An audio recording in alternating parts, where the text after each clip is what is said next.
যদি আপনার বাচ্চার বয়স 8 মাস ক্রস করে গেছে, সে 9 মাসে পড়ে গেছে, তাহলে আপনি আপনার বাচ্চার খাবারে ডালিয়ার খিচুড়ি অ্যাড করতে পারেন। এটা ভীষণই টেস্টি, সুপার হেলদি একটা রেসিপি হয়।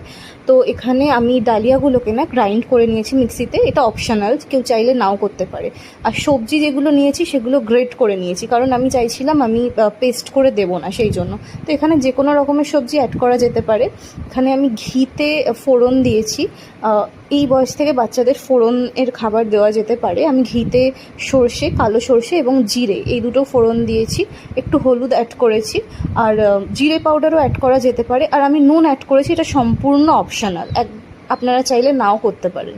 তো তারপরে তার মধ্যে ডালিয়াটা দিয়ে ভালো করে ভেজে নিয়ে যে গ্রেটেড সবজিগুলো ছিল আমি অ্যাড করেছিলাম, পেঁপে, গাজর, বিটরুট, টমেটো, বিনস, সেগুলো দিয়ে ভালো করে একটু নাড়িয়ে চাড়িয়ে একটু ভাজা ভাজা করে নিয়ে তারপর পরিমাণ মতো জল অ্যাড করে দিতে হবে। আর ডালিয়া যেহেতু একটু বেশিক্ষণ ফোটাতে হয়, তাই বেশি করেই জল দিয়ে হাই ফ্লেমে ফোটাতে হবে। তো খাবারটা ফুটে আসলে আপনারা আপনাদের বাচ্চা যেই হিসাবে খায় সেই কনসিস্টেন্সিতে নামিয়ে নিতে পারেন।